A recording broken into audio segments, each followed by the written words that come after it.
Hello everyone, my name is Guillaume Cagnot from Methodin, and today we're going to talk about assessment of wind energy in urban area with numerical tools. So this presentation will last about 30 minutes, 25 minutes for the presentation and 5 minutes for your question. Please fill in the chat panel any question you got, and I will enter at the end of the presentation. We will send you the presentation for all of you who give us their real email, and you can send us any question later at info@methodin.com. Okay, so let's start. So here the content. I will talk about a bit about the wind turbine in built environments. What is special about that? I will give you some description of the wind, how is behavior. Then I will carry on some guidelines, how to install a wind turbine in urban area. And I will explain you about what will influence in your master plan the wind resource assessment, what obstacle will affect it. And I will give you some example to compute how to compute wind resource assessment using UrbaTool. Then we can finish with your question. Okay, so here we're going to talk about built environment wind turbine. It's actually the same like a small wind turbine, but it's dedicated in urban areas. So it has some special feature. It is usually low power from 1 to 3 kilowatts, and there are basically two technologies. One is horizontal and the other one is vertical, and this is the horizontal axis wind turbine and this is the vertical one. So you got different advantage and disadvantage. For the horizontal one, it is much more efficient than the vertical one, but the other one will adapt much more easily according to the wind direction, since it is already oriented from any direction. And this is mostly true for the urban areas, as we're going to see. It can arrive from any direction, and it will happen more frequently than in open countries with prevailing winds. But it's mainly the vertical ones that you can find in urban areas. So there are two of them. One is called Savonius, is this one. The advantage is there is no push start, no motor, so it's much easier to start. And the other one is called Darius, is more efficient than the Savonius. So now what about the wind? So the wind, what is it? It's mostly a turbulent wind. So it's actually a three-dimensional random process. So here we have displayed a recording of the wind speed versus time. As you see here, you see some random process. It's very chaotic, but it fluctuates only around a mean value here, which is, in this case, 10 meters per second. So it's a random process. You can define this velocity by three components, which is from the main component along U and the two orthogonal components V and W. So you have three components. Since it's you have three components which are chaotic. It is quite complicated to deal with that. So instead of talking about instantaneous variables, we're going to have another approach, which is a statistical approach. So what we're going to do is for each component, x, y, and z, we're going to derive in the main component, the u, and the fluctuating part. And we're going to insert this description in the Navier-Stokes equation. I will show you later. And here you can have a fluctuating part, which is derived by k.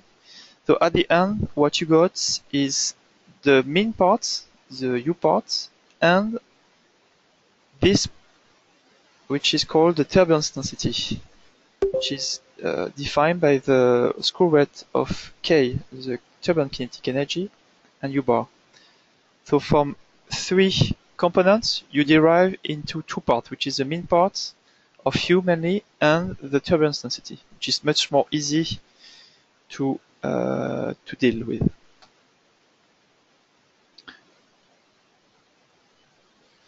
So now you know a little bit about what we call wind, what we refer to wind. I'm going to talk about the guideline for installing built wind turbine. So it will be else on the rooftop or at the border of some terrace, for example. So here you will have 4 main points you have to focus. It will be safety.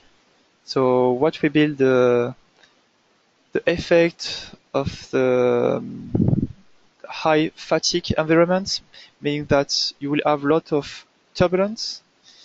So it will be highly possible that it can break. So you need to see how your wind turbine is going to resist to this high frequency of winds. This will be provided by the documentation of the wind turbine. The other one is what we're going to explain today is the wind resource. So you need to to compute some quantities to know what will be your production and to maximize it. You need to compute accurately the turbulence density and the mean velocity. So, and then when you got that, you will know where will be located the wakes and the eddy and separation zone.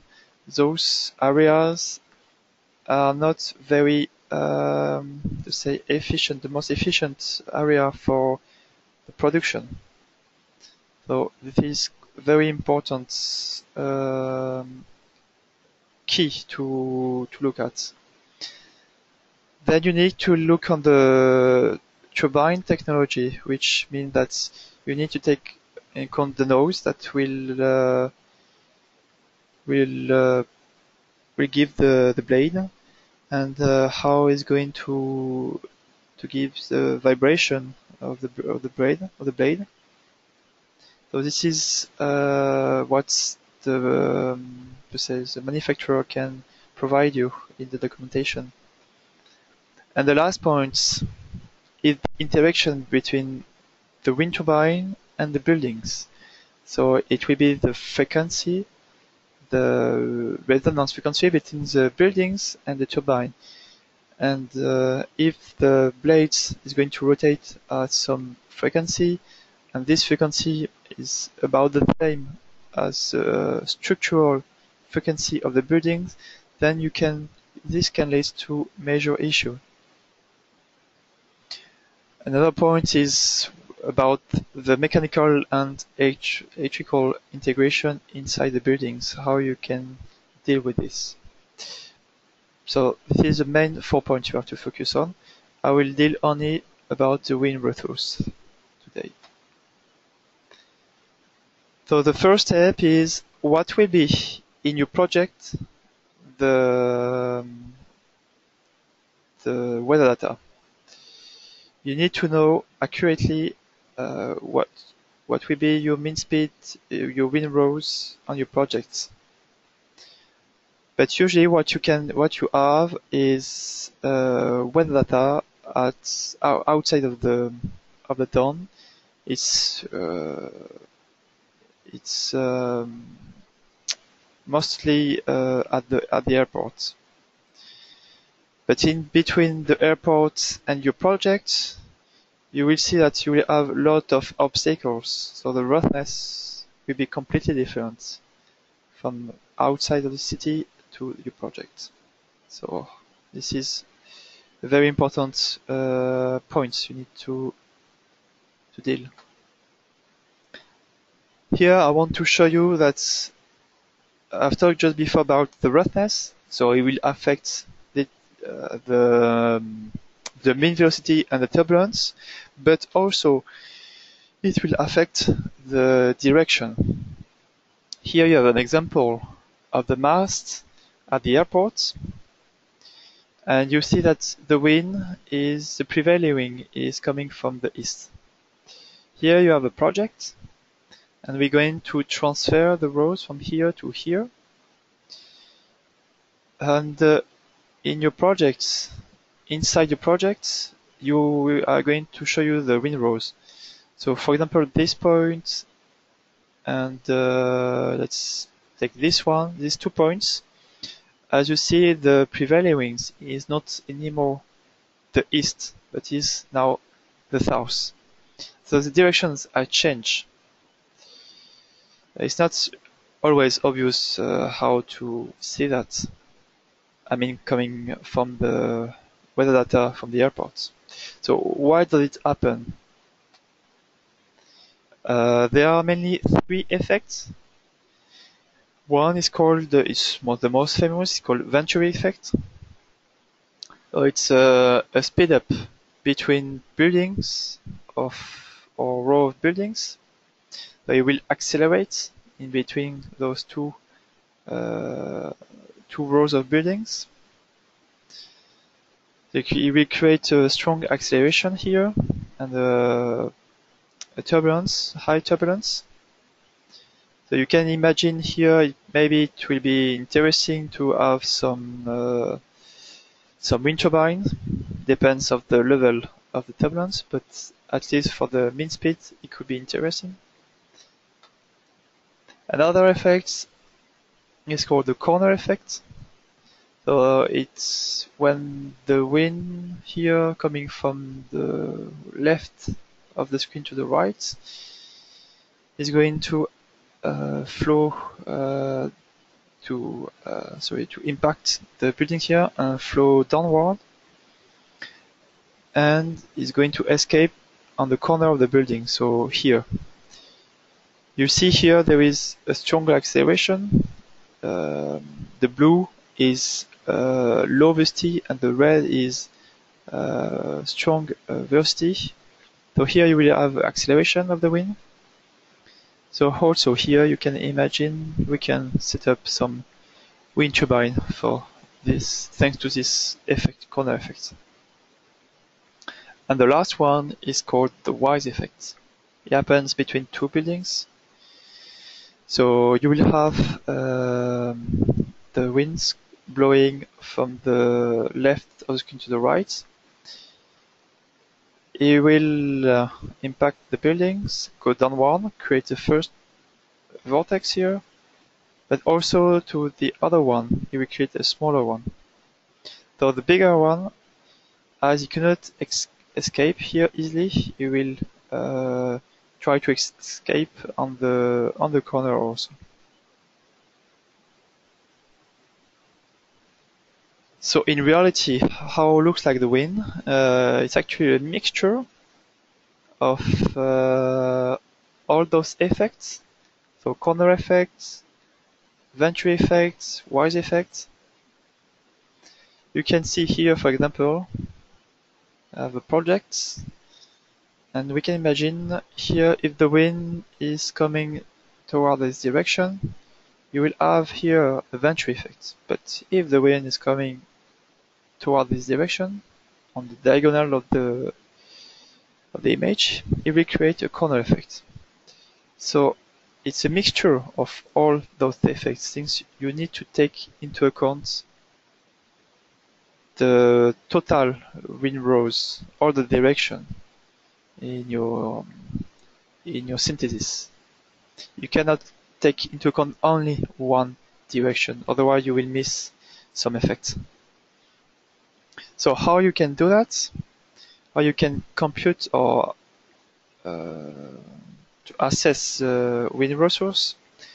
Well, there are different ways. You can run a full-scale experiment using MetMath, but it's quite expensive and it takes a lot of times. You can run a scale-down model using a wind tunnel. It is also costly. Or the other approach will be what it is usually done those days in the last years. It's from a numerical approach, and one of them is CFD for computational fluid dynamics. This is what I'm going to tell you. So what you need, first you need some climatological data. So it can be Earth's frequency table, or it can be wind times series. For the wind times, you will need the mean velocity, and you can also use, and you also need, the wind direction. Then you're going to run directional computation. As I say, you need several of them. Usually we compute every 30 degrees. Sometimes it can be less or more, but it is an average. And once you get the result for each direction, the behavior of the wind for each direction, you will use the power curve of your wind turbine, and you will be able to compute the production of your wind turbine.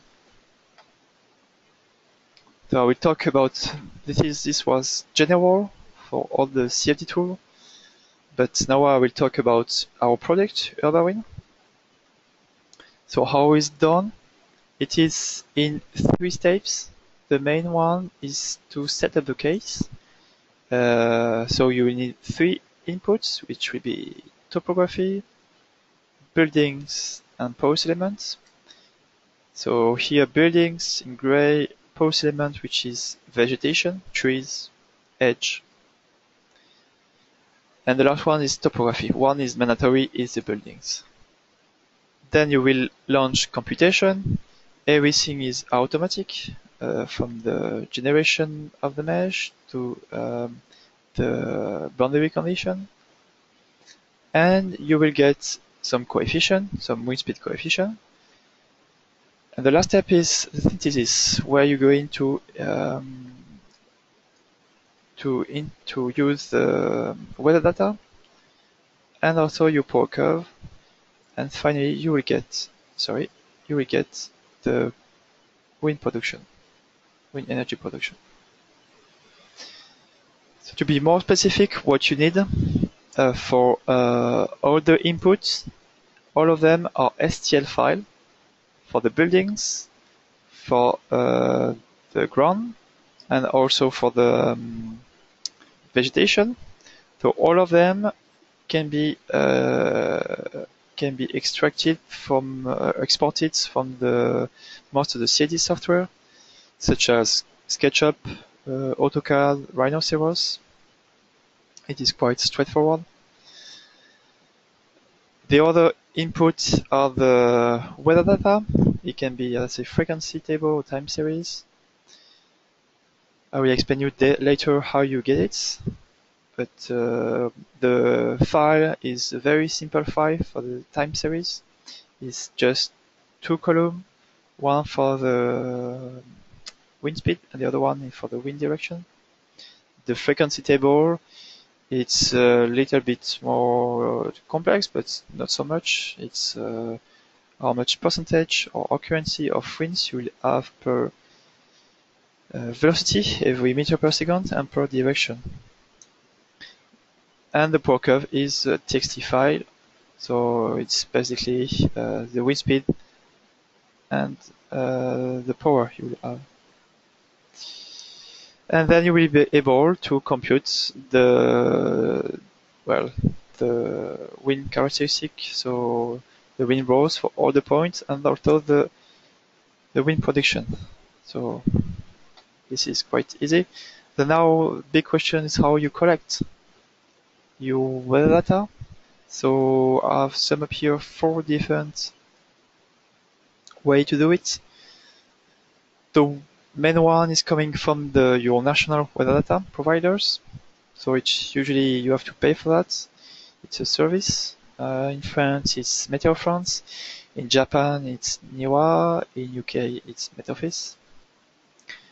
Another provider is, for example, the free one are coming from the US. The most famous is NOAA. So I invite you to go to NOAA and you will find thousands of weather stations all over the world and you can download them for free. Another one is coming from the US Department of Energy. It is also free data coming from Energy Plus. Another one is coming from a software called Meteonorm. It is not free. And the last one is come from Mesoscale Simulation. And here are some examples. So 3-tier or meteo group. And using this one, you can have weather data anywhere in the world. So it's quite easy. So what are the input for the software UrbaWind? So as I say, time series or frequency. For the national weather data provider, it is possible for both of them. You need some small conversion, but it's very straightforward, as I say. It's 2 columns for the time series, so very easy. From the US department, it's EPW formats, and you don't need any conversion. It's directly import in UrbaWind. The same for Meteonorm. And the last, you need some small conversion for the time series, but as I say, it's very, very easy. A frequency table, only the national provider can give you those data. You need some small conversion, but very easy too. Some quick example. Here a project was done in US, in Houston, Texas. So we got these buildings, which is unfortunately or fortunately for the wind energy, it is in the same direction that the prevailing winds. It is parallel to those buildings, so the wind is going to flow towards the direction. And the project was how much was at the corner here, in between the windbreak here and the buildings, how much energy we can have using 1 kilowatts wind turbine. So this is an image. No, sorry. This is an image of the wind turbine, and in this case, it was about 0.8 megawatt per year, and there were like 4 of them at each corner, or maybe more. So it was quite interesting for them. Another one is coming from a project called SWIP. It's a European project that we are involved in. And first, we had to transfer the wind rows from the station to the project using another tool called WT. And we were focusing on this area, and we wanted to compute to assess the wind on the roof of the building which is near the mouse, on the roof of these buildings. So we have different surface above the roofs, and we're going to assess the wind resource. So for eight different heights. Here you got the production from 1 meter to 4 meter on this slide. So it will increase to very low value, 100 kilowatt hours per year, to about 600. And we increase to 8 meter high. And it can be up to 800 kilowatt hours per year. What is interesting here is that here I point on all of them, there is some corner effect. So here it is very interesting to think about having a wind turbine on the roof on this area instead of here. You will get from, let's say, 600 to 700 kilowatt per year. And here I wanted to show you compute a slice here to get the vertical optimum. So the wind is coming from the right to the left, and here you see you will have a flow separation here.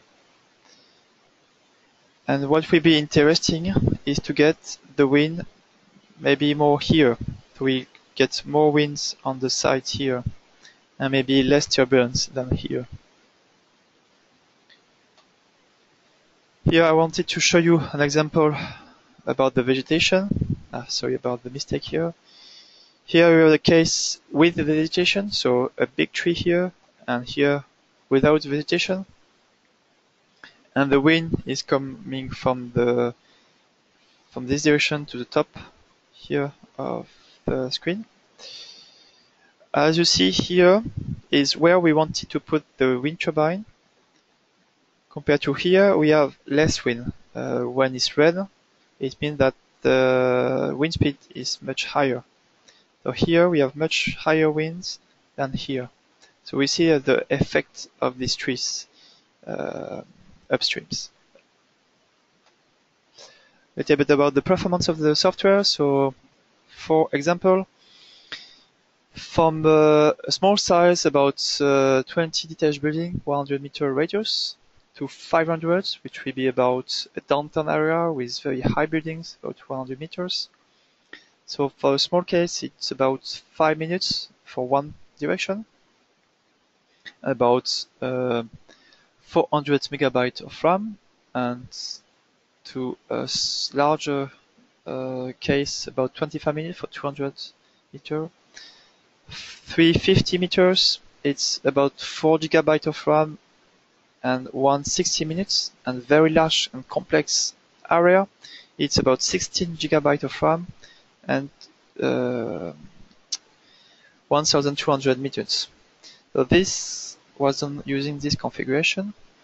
It could seem a lot of computational time for you, but it's actually really well optimized if you compare to other software that I will not talk about. But it is really efficient for all the case. So I think I've done for the presentation today. If you got any question, please feel free to ask in the chat panel. I will be happy to answer you.